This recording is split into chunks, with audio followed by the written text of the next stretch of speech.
head, but you know, we all remember water and questions about water. Have you thought about water and what could you put in water? We've seen the gels and the various formulations, those calf pucks that were in the office for quite a while there, Vern. And now Vern has been doing some research on housing out here at the new Elora facility, which is actually really appropriate that that's where I'm at right now. You can't see it in my background, but I'm at the Elora facility that Vern was the design lead on. So I don't know how much, if you can see anything or what I'm showing out there, but it's a very nice brand new facility and we really enjoy being able to conduct research out here.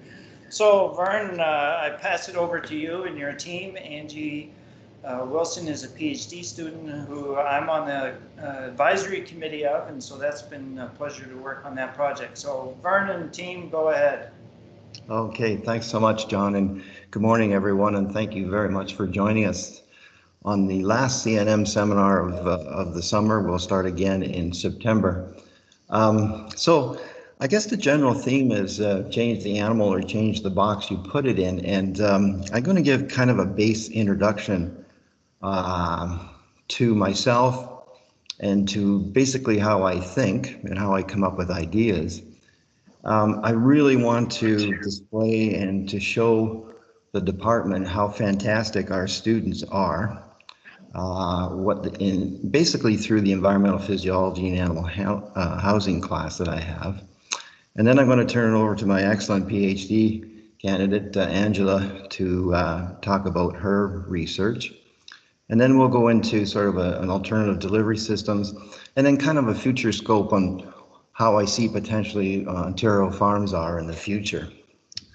So let me give you a brief, let's start off with just showing you everybody likes to come to my barn because we do a lot of parties there. So just want to show you how my garden's coming along and actually get everybody into a smoother mood today. So yeah, I was born and raised on a farm, 12 minutes and 30 seconds from the university, one of 6 children, master breeder, bred a lot of excellent cows. That is a picture of me doing hay, which we did 60,000 bales in the summer.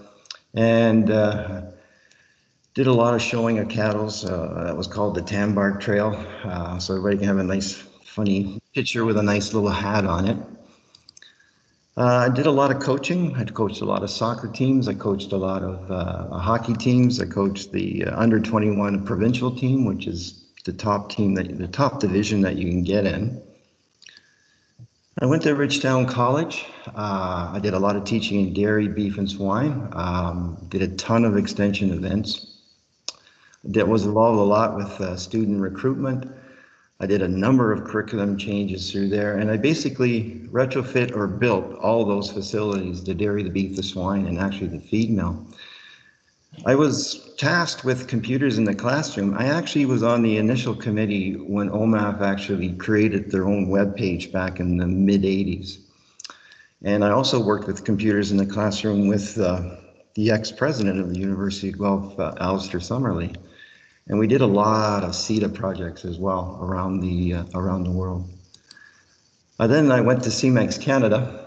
I was the marketing director for the systems development.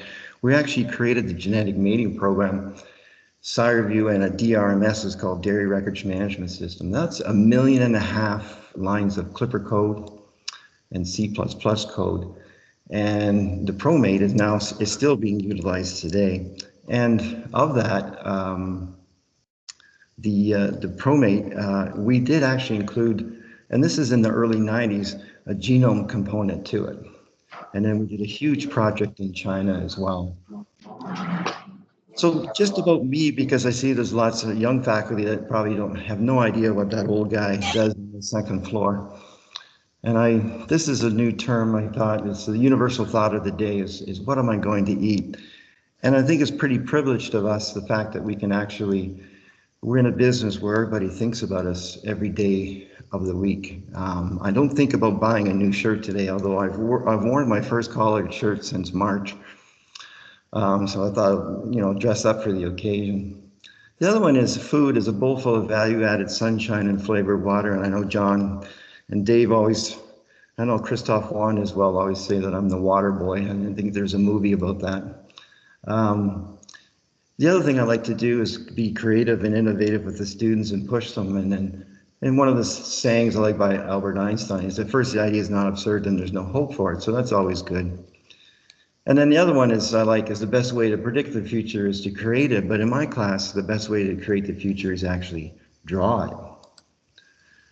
Some of the things on agriculture's theme and future, and I've done this in a number of countries, and in some stakeholders as well, but I think it has to be refreshed. And it's based on those following themes, obviously air, water, soil, land, energy, and labor. Those are the things that will carry us through the future. I think air emissions is a huge one, air being the #1 nutrient, Dave Seymour, if you remember. And it's the greatest challenge. Particularly, we get blamed for everything. You can drive down 401 and you can smell manure or whatever. We get blamed for that, but there's lots of people in cities that do negative things as well when it comes to air quality. So air quality is something we certainly should take attention to. This one is really sad right now when you think about the water and the water rights. And this is for Mike McMorris and Jean, is that Elric should immediately do a white paper on water and water retention and water for the livestock communities. Because there's going to be water rights, there's going to be water quality issues, as always has been, aquifer stability. Are we going to get our first sinkhole in the province of Ontario? Is the land is sinking, my land is sinking. And so there's things that we need to look at. And then, are we going to irrigate forages as we do in other aquifers, mostly in the Mideast? You look at Lake Mead, it's practically no water left. 80% of the water use in California goes to agriculture. They're going to be attacked fiercely in the next year or two to minimize that amount. So those are things that we have to actually really start to address, and we have to address it now. And the other one is energy. My future is that every farm is an energy island, a nutrient island, a water island, so to speak. But when it comes to energy, that's so important. Denmark is creating energy islands. They're actually creating artificial islands to put towers and solar, everything else on it. So why can't a farm be an energy island? Because we have all the components to it as well. Some might say that this windmill is skyline pollution. Who knows? But there is new technology that's coming down really fast. And then soil and land, they're not making any more of it. At least I haven't seen any. Maybe in Holland, if they've dredged a few of the sea out, I'm not sure. But what's the cohabitation of people in agriculture? What are the practices, particularly now when you have people after COVID don't have to necessarily go to work, so they're coming out of the cities and they're going to hamlets. And how does those hamlets create land use policies, particularly when it comes to municipalities always like to have a tax base. So sure, they'll add 4 more houses and get more taxes. But where are the places to grow for agriculture? So Jean and Mike, this is #2 that needs to be done by Elric, is to look at some forecasting. Who is doing the long range reconnaissance for agriculture, particularly when it comes to, if you do a comparison on the housing component of where there's a company that wants to buy $1 billion worth of housing and use it as rental. What if that company decided to say, I'm going to do $1 billion investment in land? And it's already starting where you have some land being purchased in partnership with farmers. So you have prospectors and developers actually looking at buying purchases of land. And the other one that I still have not got an answer from since 1995 is what are the policies for foreign ownership of land in the province of Ontario, which we don't really see that. And the other one is labor and building envelopes. So we're going to lead into the box sort of thing. And we talk about robotics and nanotechnology and fermentation. And this paper actually just came out on biomedical applications that you can actually use this for fermentation. And the other one is removable building technology. I don't go to agricultural themed conferences. I like to go to the crazy ones. I like to go to the military ones. So everything we need to do in this particular aircraft carrier. It's all electric, and electricity is the future. And this is truly what Mission 2050, this is what the dairy barn should have looked like. And John, thank you for viewing that front. But there you have walking into a 22,000 foot greenhouse. Well, a cow has NPK, heat, and CO2. Well, a greenhouse and a plant needs NPK, heat, and CO2. So I think that we have two mature industries. We have the dairy industry and have the greenhouse industry, and those two industries should come together more. So I'm going to talk about the class, and I'm going to tell you how well our students are. We have fantastic students in our fourth year class. This year, Angie and I had over 200 students. And we talk about all the different things when it comes to the E component of phenotype, and looking at basic principles, meteorological data, sound, environment, every component that. So we're basically thinking inside the box, not thinking outside the box. And so looking at building envelopes and new technology. And part of their project, they have to do a project. So it's worth about 45% of their final, but they have to look at these topics: construction materials, thermodynamics, ventilation, stress, which is a major one. Anything on light, chronobiology, biological components, sound, can be sound, anything, transportation, daily time budgets, and enrichment.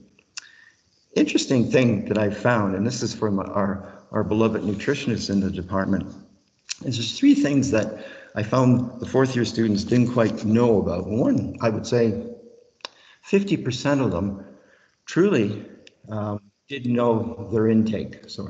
They didn't know their intake. How much does an animal eat? Second thing is, I would say 85% of them had no idea how much water they consume.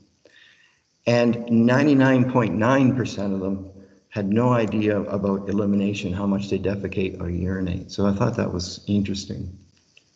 So some of the challenges that we're doing next is this one, right? Sentient beings. It's going to be a real challenge when it comes to animal protein or animal-based protein that we're looking at in the future. The other one is the shift to veganism or vegetarianism, and big money is going into this area. And what is the future? As there synthetic meats, etc., alternative proteins, and this could be could traditional production now be the niche market in the future, and we actually switch based on all the environmental components that we're dealing with in the future? So getting back to the animal, and I don't think we're smart enough to know how smart animals are, and this Frans de Waal, that's excellent 2 books. If you suggest you should read it. So we started to look at that. So I told my students to unlock the senses of the animal. What we're going to do, what is it? Touch, obviously the mother of all of senses, and vision. Know your eye of your species. What do they actually see? Sound is becoming even more. There's species-specific music that's out there. Music is the medicine of the mind. There's ASMR, which is autonomous sensory meridian responses, which is both tactile and as well as sound. And then obviously taste and smell. And so those are the things we want to look at. These are the general species that we actually did. Now this is just 1 year, okay? This is just 1 year. We did the traditional ones with fish and beef and dairy and goats and horses of all components and poultry and sheep and swine. And yet, these are the other species that we did. So when you talk about wildlife going forward or exotics going forward, this is just for 1 year. A tremendous amount of interest in that side of other species. So I want to show you, when I talk to my students, we talk about biomimicry and what can we get from other disciplines to actually apply this technology. So this is the Lamborghini Aventador, and I look at the engine hood because a wonderful student in my class, Robert McKinley, took this philosophy and he created a beef facility, and he used the roof. So that's the roof, the top picture, and the bottom picture is the actual cutaway. And he's using, because this particular vented hood increases the airspeed across, and he did top-down ventilation, so it's coming to the top, down, and out. But he took it a step further, that the whole thing is on a barge, and it's actually an island. He called it the Blue Hoof, And he actually can float it around because he has it up in Manitoulin. He has farm up in Manitoulin, and he has his main farm down in the Midland area. So I thought that was fantastic that Robert did. What I found is most of the students that do really well in the design project usually end up either A in vet school or B as graduate students in our department.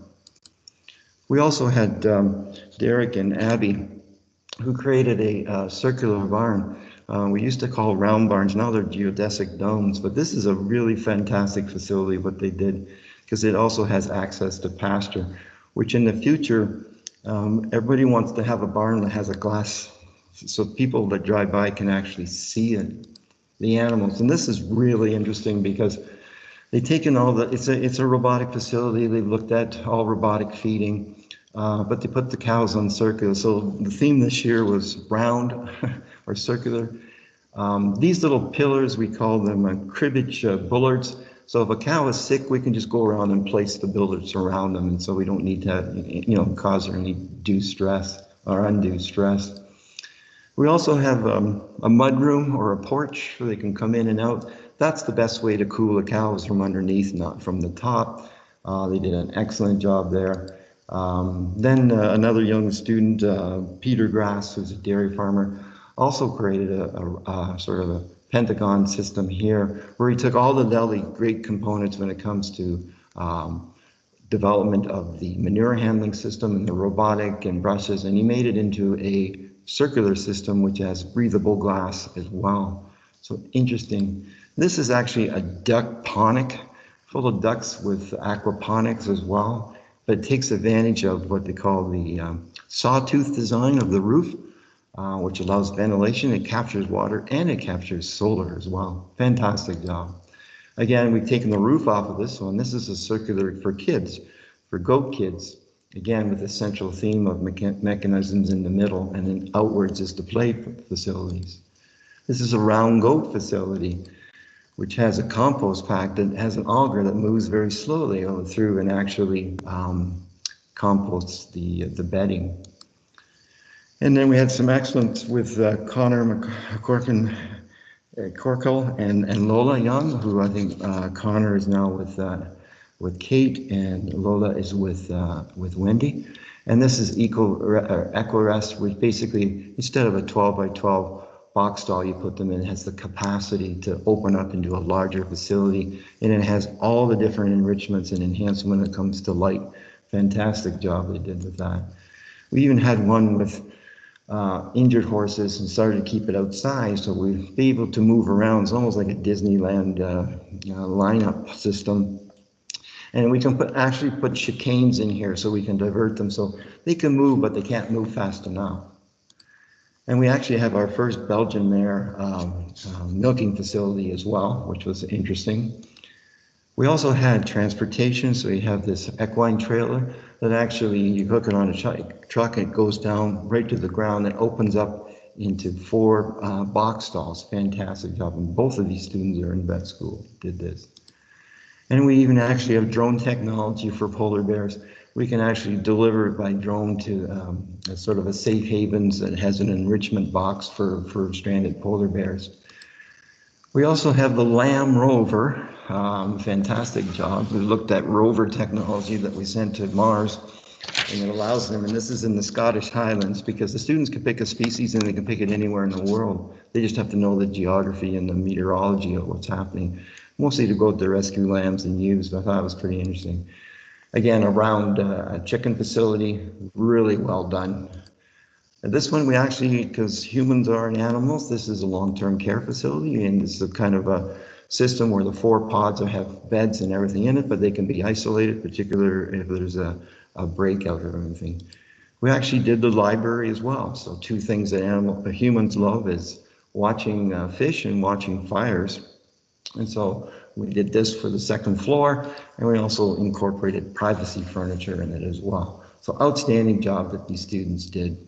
And so our capacity in our department, I think, and I've had Jen a number of times come to my grad class to talk about modeling and developing something. And why can't we create a virtual species? Because we know most of the components in here. And then we can put the building envelope on top of that. So we just need a little bit of potential engineering that we can look at to actually create a virtual species. So we can do a what if scenario without spending a lot of money. And I think it would work out really, really well. So we shouldn't be so proud of what we do and what our competition around the world. This is a 1 million sow farrow to finish unit that's being built in China. This is 5 to 6 stories. You know what's happening around the world. This is a 7-story sow farrow to finish facility too. This looks like apartment buildings, but is this the future in Ontario? Who knows, right? What it is, but the issue was biosecurity. Whether you have less of it or more of it in a controlled facility like this, all the feed is brought in. A lot of the feed is being changed, particularly on the poultry side, more on a wheat base versus a soybean base. You know, even if you look in Holland and Kipsters and how they're developing, they're bringing agriculture and architecture together, and I call it archiculture if you want to, but we've been trying to do that or I've been trying to do that for years. Here's a layer facility. Minimum size in this particular company is 1 million layers. You know, does that fit into Ontario? And so at this point, I'm going to stop sharing and I'm going to turn it over to Angie. And Angie is a graduate of animal biology. She, after graduation from animal biology, she worked with myself and Filippo on the Genome Canada project for a little over 8 months to get it going and developed, and this is the first one. And she did an outstanding job on that. And now I'm going to ask, and now she started as a master's with me, and then she was transferred to a PhD. And so I'm going to turn it over to Ange, and Ange will be talking about the dynamic housing component that we did the last 2 years at the new Elora Dairy facility. So Ange, they're all yours. Thank you, Vern. And you can see my screen okay? We can. Perfect. So as Vern said, I'm Angie, and I'm a PhD candidate in his lab. My thesis focuses on developing a dynamic housing system for dairy cows, or more simply, an alternative freestall design, which aims to improve their comfort in various ways. This project was funded by the Ontario Centres of Innovation and OMAFRA, and was in collaboration with the private company ProMat, which is a part of CG Wellington. Cow comfort can be described as the relationship between cows' well-being and their housing. One of the main aspects of cow comfort is their stalls, because this directly impacts their ability to achieve adequate rest. Resting or lying behavior is important for dairy cows due to their high metabolic demands. Dairy cows will lie down anywhere between 8 and 13.5 hours per day, but some cows will lie down for much longer. Regardless, free stalls should be designed to allow for cows to spend at least 12 hours per day lying down, so providing cows with a comfortable place to do so is imperative. Free stalls were first developed in the 1960s as a way to keep cows cleaner and reduce the amount of space, bedding, and labor required compared to open pack or loose housing systems, which don't have any stalls. These stalls here appear to be made out of wood and are rigid, and as a result, the cow must conform to the stall. Since then, we've come a long way with improving free stall designs, and there's been an increasing focus on cow comfort. But free stalls are designed for manure management rather than what's best for the cow. Free stalls have components that help keep the stall area clean. Neck rails and brisket boards prevent cows from standing and lying towards the front of the stall, respectively, to minimize the amount of manure and the manure ending up on the stall surface. Neck rails also force cows to move backwards as they get up. And then partitions position or index cows properly in the stall. But these features can interfere with cows' ability to use stalls, especially if they're larger than average or if they are lame. And research shows that cows will choose to stand and lie down in stalls that are less restrictive. This is the freestall dilemma. Restrictive stalls are cleaner and they're less work, but they can interfere with the cow's ability to rest. Our research developed and tested an alternative stall design that addresses multiple aspects of cow comfort. There were 4 main areas of our design: increasing the slope of the stall surface, using minimal partitioning, adding a supplemental cooling system, and testing supplemental lighting.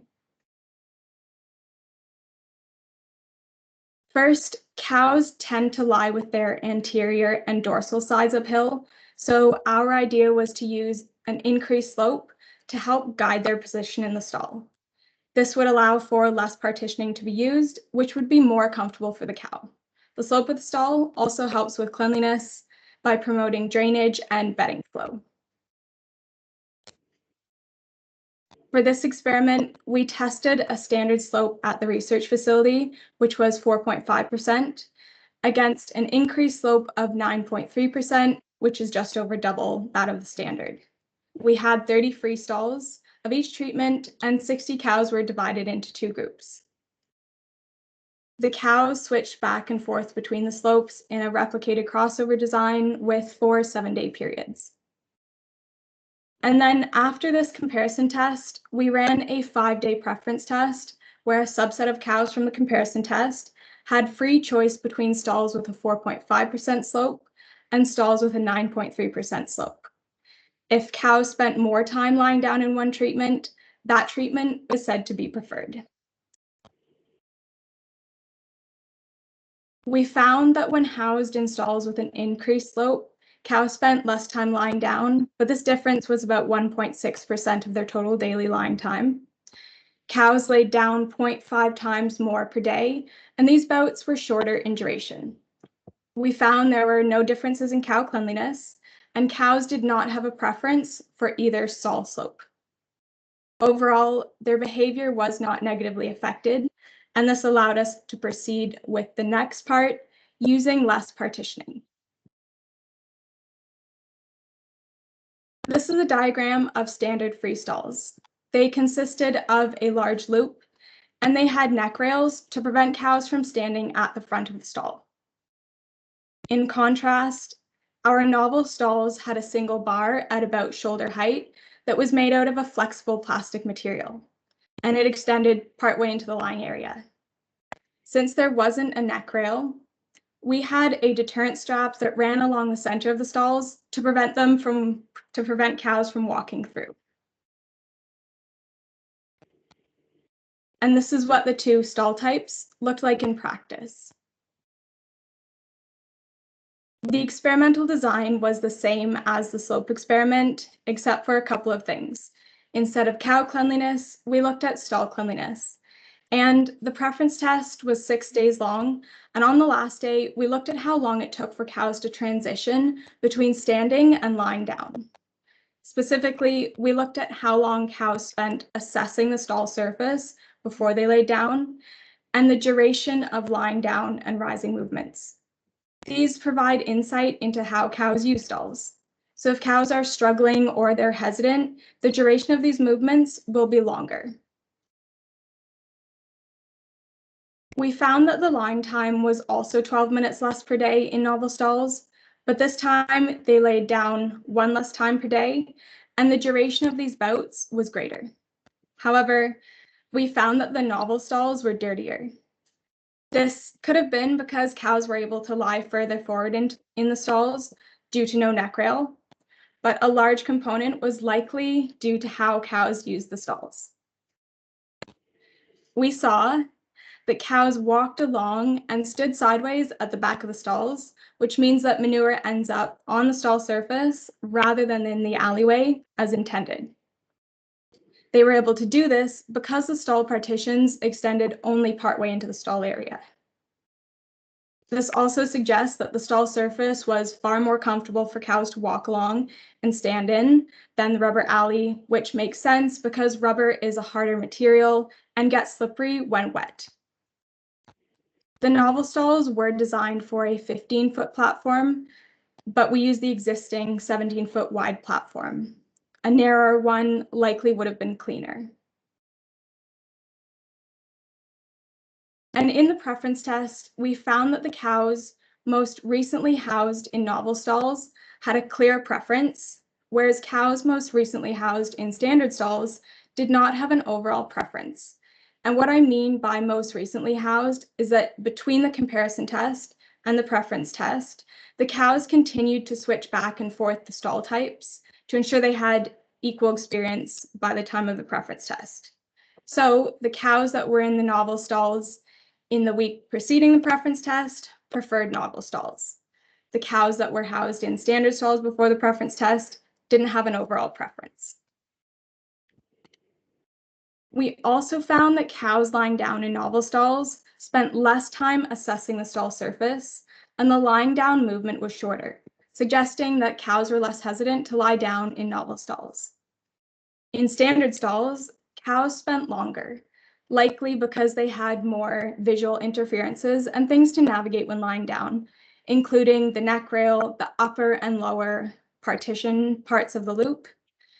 In novel stalls, there were no obstructions on the surface, and the cow had fewer factors to consider when lying down. And interestingly, in standard stalls only, the presence of other cows occupying the stalls diagonally opposite increased the amount of time cows spent assessing the stall surface. Overall, the novel stalls appeared more comfortable for the cows to use. And moving on to the environmental aspects of the dynamic housing system, we developed and tested a cooling system prototype and conducted a pilot study for LED wavelength preferences in the stall area. The cooling system consisted of cooled air and misted water that came out of the structural post of the stall. Cooled air was created by using 2 air conditioning units for experimental purposes, but if this was used in practice, something like geothermal cooling would be used. We also had misted water, which was created by combining compressed air and water at a nozzle in the post. Ideally, atomized water would be used. The purpose of this cooling system is to help combat heat stress by targeting cows while they're lying down in stalls, and it would be used alongside the existing barn cooling. Heat stress negatively affects milk production, health, and reproduction, and cows will spend more time standing up instead of lying down when they're too hot. We also modified the stall partitions, as shown in green, to prevent cows from walking along the platform. The cooled air was delivered to cows whenever the ambient temperature was greater than 18 degrees Celsius.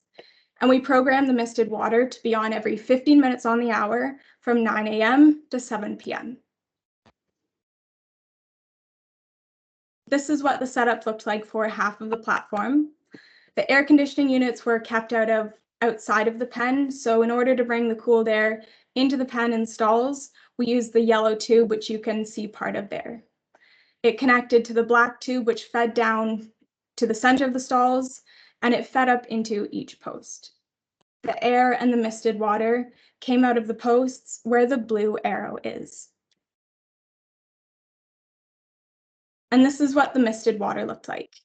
Initially, cows were cautious of the mist, but they got used to it within a couple of training sessions. The misted water came out of a nozzle, which is right at the tip of the arrow, and then above and below the nozzle, you can see some vents, and that's what the cooled air came out of.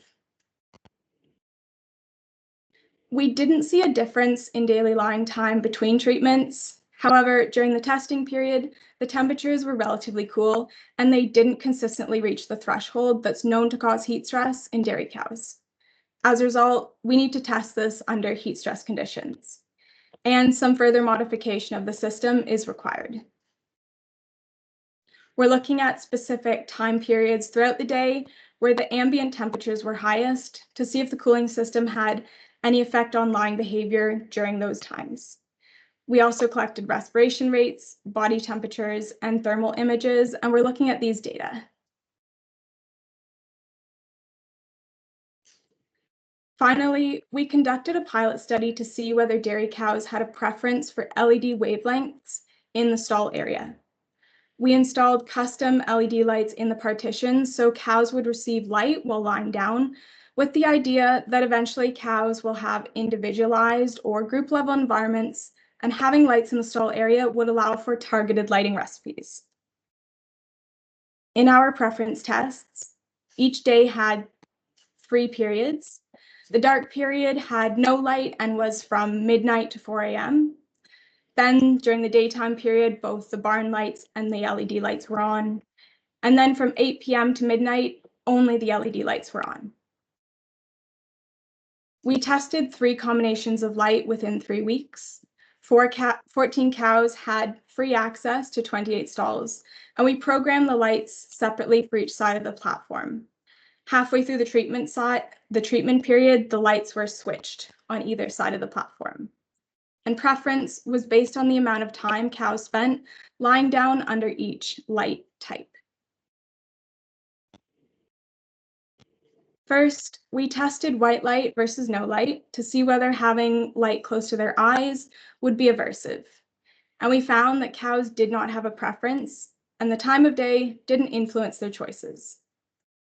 We also tested a yellow-green color, which was a wavelength of about 575 nanometers, and then we tested a blue color at a wavelength of about 483 nanometers. Both of these colors were tested against white light, matched for brightness. And we chose these colors because cattle have photoreceptors that are sensitive to these wavelength areas. In these 2 tests, we also found that cows did not have a preference and they were not affected by the time of day. Overall, cows were indifferent to the LED wavelengths in the stall area, at least in the short term. The next phase is looking at whether gene expression can be affected by supplemental light. In conclusion, we tested a dynamic housing system that addressed multiple aspects of cow comfort. Increasing the slope did not cause any adverse effects in the parameters that we measured, so then we tested the minimal stall partitions. These appeared to be more comfortable for the cows to use. However, further development is needed to address the concerns with cleanliness. The cooling system prototype requires additional modification, and it needs to be tested under heat stress conditions. The cost is also an important consideration, specifically whether the system cools cows enough to have an economic advantage. And finally, we found that cows were indifferent to LED wavelengths in the stall area. This was the initial step, and there are other aspects of lighting to test.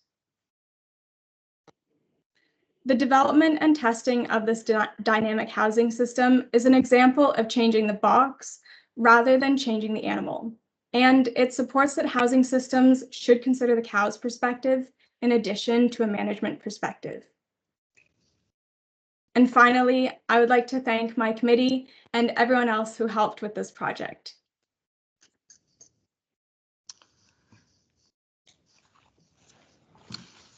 Thanks, Ange. Maybe I'll flip right into the next component. Really is what we were talking about was dynamic housing with Angie. And one of the issues that I'd like to look at further is right now, I think we have, and Dave Seymour can correct me if I'm wrong, but we're at about 2,000 animals here where we're looking at the full genome sequence and then looking at different genes and expression of genes based on the environment. One of the things we're looking at, we just have phenotypic data right now, which is mostly on the growth data, so we're looking at the mTOR cascade, but we want to be able to create an eye environment so that we can look at different things, obviously a nutritional cocktail, anything on light therapy, and in some cases, depending on species that you're dealing with, there is a heat therapy that'll work as well. So the next phase, I mean, this is the normal stall that you would see, and then this is the new stall with it has less restrictions. We want to get cows closer. So many years, people trying to pull them apart. But if you drive by any field outside, they're all together. So the next phase, and these lights are not just LED lights. These are actually neon LED lights. So they don't have that diamond sparkle that would affect it. So they can actually put it fairly close to your eye. And at least, they look pretty comfortable. So we went to the next phase, which is 2 things here. Is one, we created a cow pillow. And the other one is we created an elevated platform, almost like the keyboard on your computer. And what that does is actually it breaks the tension, so you don't get a rug burn or a hawk burns. The idea is that we eventually create a system where we don't need to put bedding on. And so we have the angle, we have the minimalist input when it comes to deflection animals, deflecting them to index correctly, and hopefully we can go to this next phase. So let's quickly go into alternative delivery of adjunct nutrients, which is something I'm not a reductionist anymore. I've done a lot of things with putting things in water that John talked about, glucose, along with photoperiod. A wonderful young summer student helped me on that one. His name was Michael Steele. We've done sodium bicarbonate. We've done flavored drinking water. We've done histidine in water, glycerol, soybean oil, and glucose in water. So it's a pretty easy way to get extra, what I call adjunct nutrients into it. I call it the entourage effect, or it's known as the entourage effect. When we dried things up and made it into a pellet, one of the entourage, or one of the entourage effect, I would classify it as you have a nutrient, but you need a lot of sort of Amazon delivery people to actually take that nutrient to where you need it. And so one of the issues in the entourage effect is water, and we take water out of it. So what happens to it? And we've done lots of different ways in washing your clothes and coming up with different systems. And I think this has to be done in our feed milling industry. And I've done, like I say, John has done, we've done lots of this with the calves. We started out with a solid puck. Basically, the calves loved it so much that they actually choked. So we had to go to the lifesaver mode. Now we've come up with a new version of this. My other grad student, Lauren, is working on, and we've come with 5 ingredients, 5 whole plant ingredients, no reductionists, and we basically form it differently, but we're going to do a different approach to it. This calf just went crazy over these pugs and loved them dearly. And I've also done, so this oral fixation, even with horses, I mean, they like to lick, so this oral fixation, and that's the time budget I try to tell my students is, what do they do when they're not eating, or what do they like to do as far as, deflecting some negative behavior. So we've done things with horses as well, and we look at, but one of the issues is how you actually deliver it. And you can even see it in cows as well.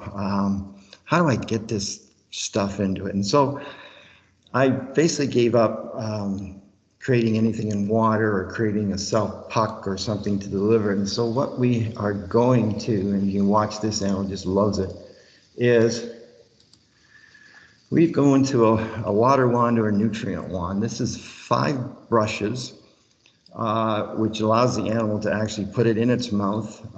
These round circles actually will deliver a gel. So we've gone to a gel. They can actually brush their teeth with it, or they can consume it, and it's all censored. We've already broken 3. That's the other issue is, I can appreciate how strong an animal's head is with the weight of a 600 kilogram dairy cow. And so we've broken 3. We're into about 5 or 6 different prototypes, but that's how we're going to deliver it, particularly any of these adjunct nutrients, and you can pick any nutrients you want. The other thing that we're looking at too is looking at what are we going to do with is basically fetching cows, talking to a robot.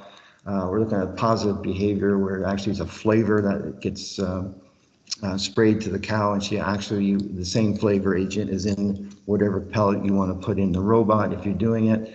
And so we're kind of looking at that as well. It's mostly on the engineering side right now. The other one is a pet project of mine, is to look at the vagus nerve and look at piezoelectric capacity and activity in the vagus nerve and monitoring that. But that's a real challenge because it's a huge modeling challenge.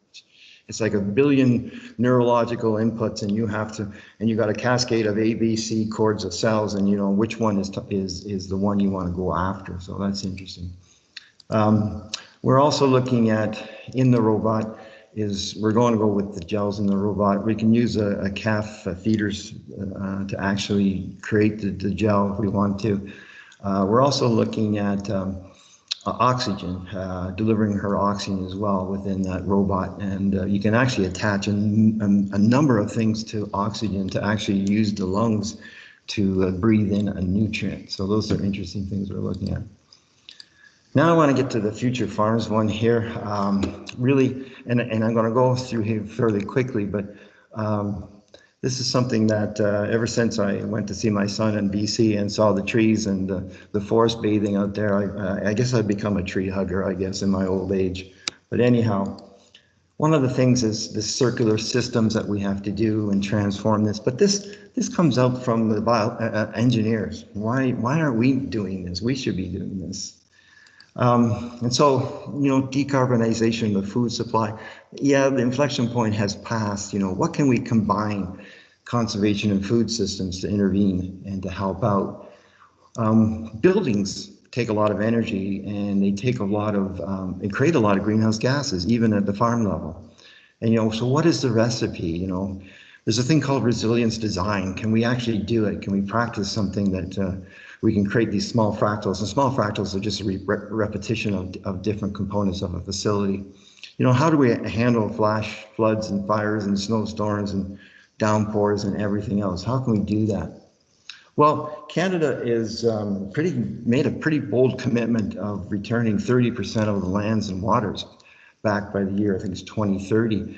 And so we have lots of different groups out there that are kind of pushing that, which is good. So this one is a savior, and then we have Alice, which is in Canadian one, looking at, but it's kind of small. And we have this terracarbon one as well. And I thought, God, what can we do for everybody? And that means the cash cropper, dairy farmer, beef, swine, poultry, I don't care. Even a golf course, we can do it. So what can we do? Well, one of the things I looked at was, oh my God, here we are, boreal forest, fantastic. Produces more oxygen and sequesters more carbon than the Amazon does, yet nobody knows about it. And how far it dips down in Ontario. Because there's issues here, and that's, we got tree cover in the province too, is getting less and less. But the one thing that's really, is a challenge is the increase in temperature that we're going to see over the next, up to 2050.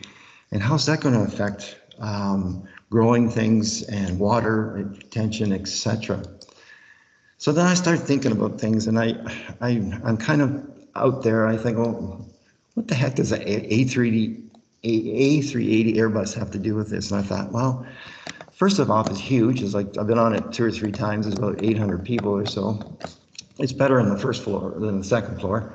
But then again, they're not making any more because it's too big, and the smaller ones are all really efficient. So that led to the question. This is my 16-row corn planter, and it's probably small according to Jim. Jim and his son-in-law out in Saskatchewan, probably like a 25-row combine or corn planter. And so is that the future? And this is someone's driving it. Is this the future? Is it an autonomous vehicle but the same size? Or is it this the future? And I'm going to hurry up to.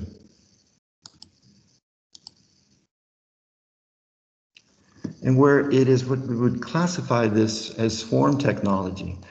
And it's starting to gain, it's all autonomous vehicles. So instead of a 16-row planter, I have 16 of these little guys that go out and actually plant it. Again, it depends on what the soil conditions are and everything else, but is that the future?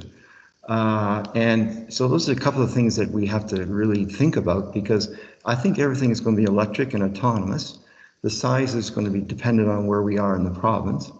Is it good for everybody? Probably not. But that's something that we definitely need to look at. And I thought that was quite interesting. So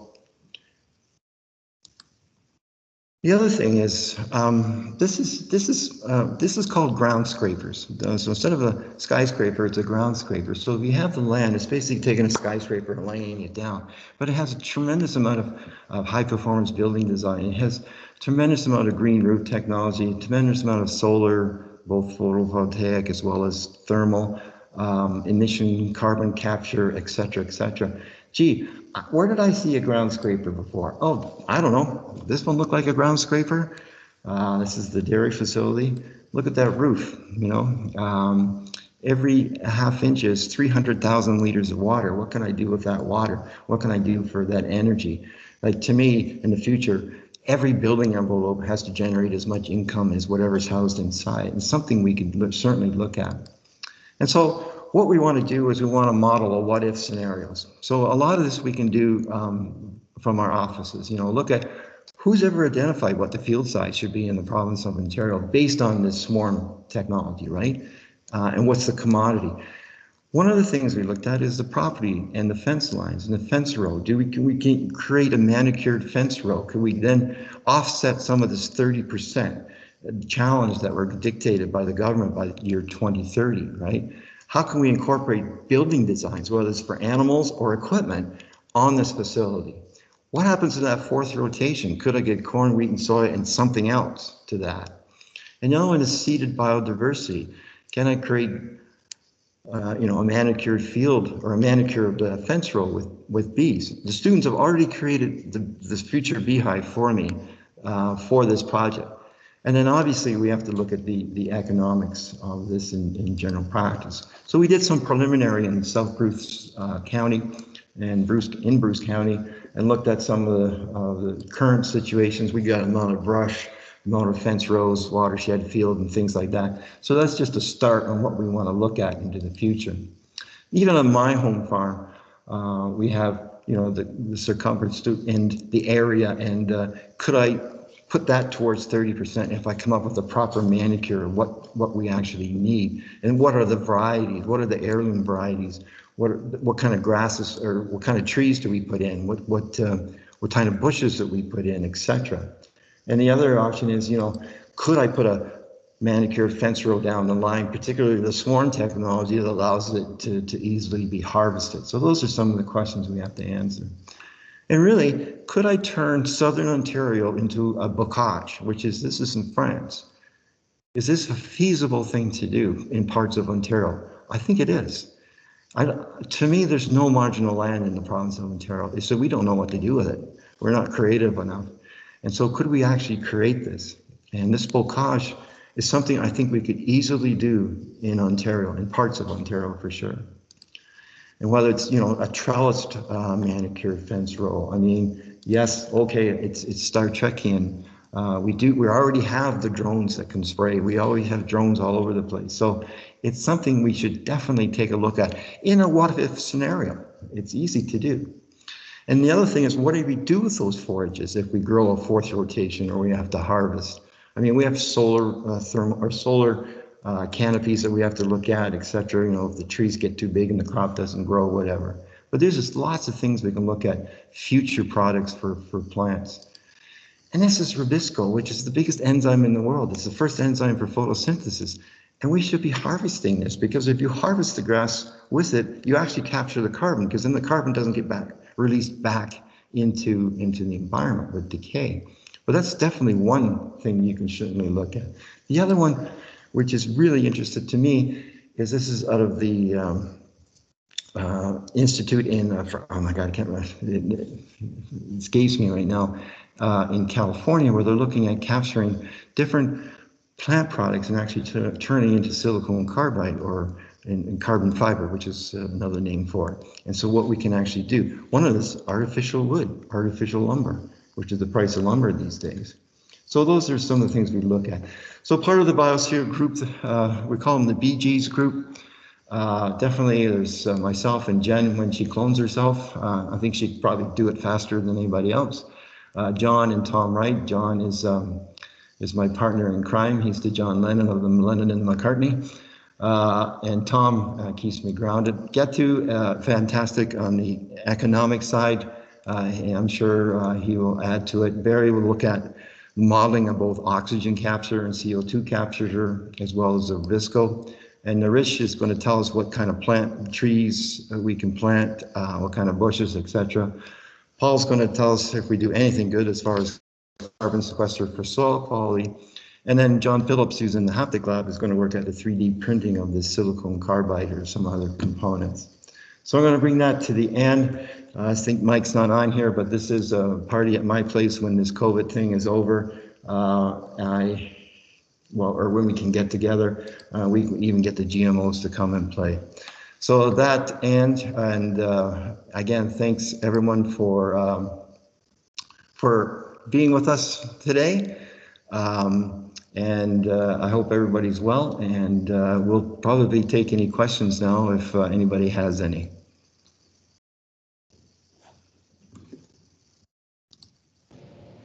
Fantastic, Vern and Angie. Thank you very much. So if people would like to ask questions, just unmute yourself and blare out your question, or if you're really shy, you can write it on the side in the chat room, and we'll take your question there. We're even 5 minutes early, which is good, eh? Yeah, lots of time. I think Well, I got a quick question, and Vern, we talked about this stuff so many times. You know, it's nice to see it all said at once here. Do cows? Could you get cows to like push buttons or something like that to get a reward? Like, will they do that kind of behavior? Have you thought about ways to do that? And you're sort of working with that with your toothbrush thing. But, you know, I was thinking about it with Angie's project, you know, it's like if they want light or if they want cool air or misting, is there a button pushing behavior that you can get out of the cow?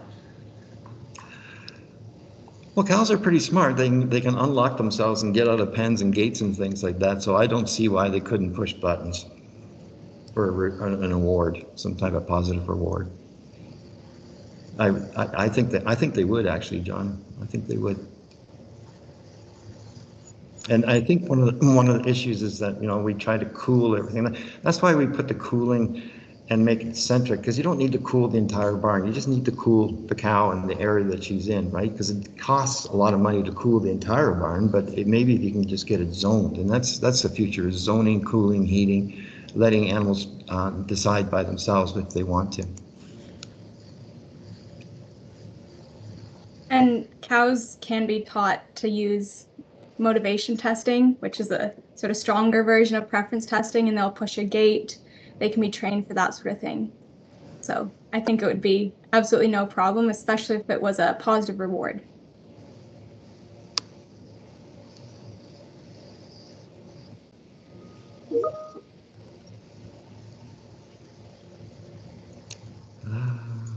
What's the question?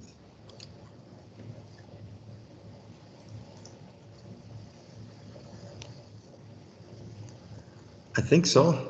I think one of the, when you talk about a new Green Deal, is that one of the things that if we ever get the opportunity to do this on a farm, is that I want to hire a whole bunch of summer students for it as part of a Green Deal where they're putting people back to work. I think one of the issues is Ontario is that we should be quadruple the amount of dollars into research. It should be 4 or 5 times. I mean, everybody's thinking about food. Every time we have some type of catastrophe, it's all about food first. And so we should be 5 times the value of commitment to research and also manufacturing and processing as well. There was another question, or did the hand go up? Yeah, Juan, you had a question?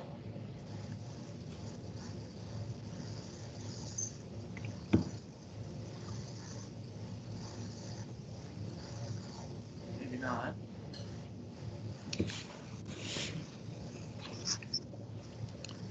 I have a question to Angela. My name is Munene. I want to know, or I'd like to know how rigid is or are the bars which are separating the cows, and how rigid or rather how flexible are they in case of a belligerent cow, and also how pointed are they so that in case of an accident, no, it can't penetrate a cow's, it can't injure a cow, let me say so. Thanks. That's a great question. Thank you. So when we first did the design, we had to try a couple materials to extend it long enough so cows weren't walking over the complete platform. And the material that we ended up that was flexible enough so that it wouldn't break if a cow bumped into it was similar to what the flexible freestalls use. So there's the green freestalls, and then Norwell Dairy has a blue freestall material that was about 10 centimeters in diameter, and then the inside of it was hollow. So the actual end of it was a circle. I didn't see any cows with injuries as a result of that. And because it was flexible, it would move if the cows bumped into it. So yes, similar flexibility to the flex freestalls, but anchored in a different way. Does that answer your question? Yeah, thank you. You're welcome.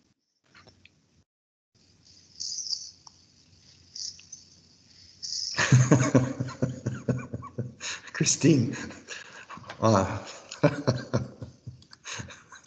That's a great question, Christine.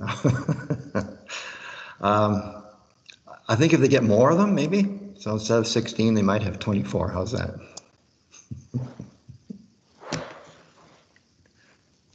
So I won't have my big vent tractor.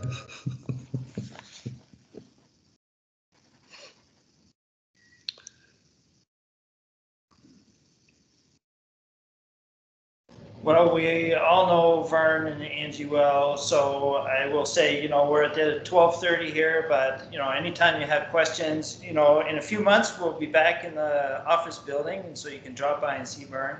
But I'm sure Vern would be happy to carry on a conversation about this topic at any time. So thanks to both of you for a great presentation. Give us a lot to think about and keep us busy for the next few years, catching up with all these ideas that are going on out there. It's nice to have Vern in the department kind of showing us things that are out there outside of what we normally look at in terms of journals and magazines and ideas that are coming down the pipeline. So today was a great example of that. So thank